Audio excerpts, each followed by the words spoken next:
Hello everyone, this is Pat Traymore, bringing you another episode of Footnotes. Today we discuss the life of Fred Astaire, and let me tell you, he was not an only child.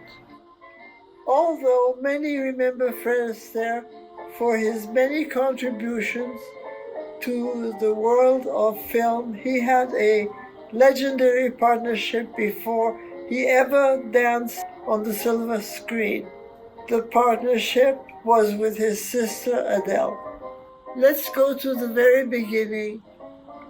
Fred and his sister Adelle were born in Omaha, Nebraska, from Austrian parents. Their parents came from humble backgrounds. Fritz Friedrich Austerlitz and his wife Anna. Their childhood home was located on South 10th Street in Omaha, Nebraska. Their childhood home still stands there today, but there is a battle over preservation.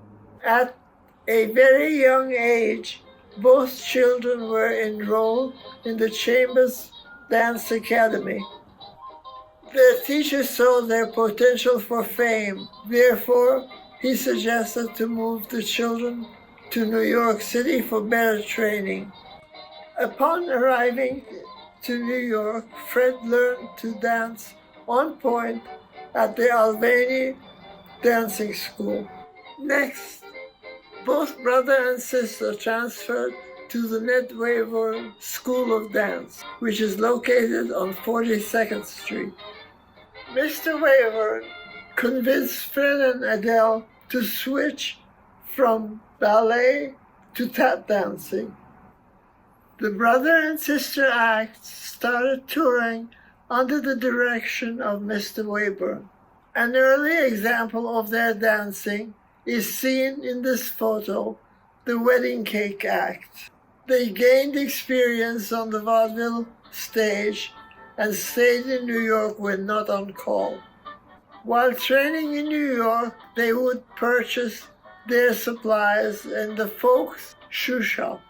This famous dance store is still holding its own in New York City today.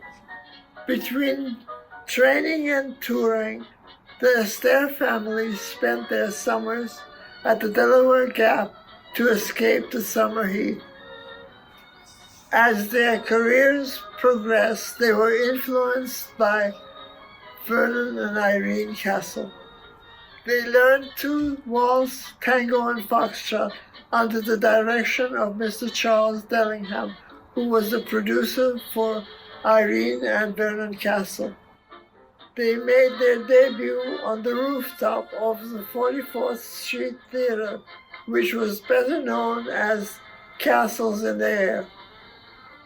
With their Broadway success, they made friends with Noel Coward, the playwright, and George Gershwin, the composer. Continued success brought them to London for the premiere of Stop Flirting in 1923. They burst into London with tremendous success, and they took residence at the Savoy Hotel. Great popularity in London led to future engagements and advertising. They were photographed and caricatured by celebrity photographers. They also received royal endorsements. Their most loyal fan was the Prince of Wales, who later became Edward VIII. When the Prince of Wales went to see Stop Flirting, he brought along his younger brother, George VI. The Astaires frequented nightclubs of the time, amongst them the Kit Kat Club and the Café de Paris. Adelle was flattered by royal attention and formed a close relationship with Prince George. While in London, Fred began to develop his debonair style, from tailoring to demeanor. This sense of style will remain with Fred always. We will continue the story in our next episode. Hope to see you.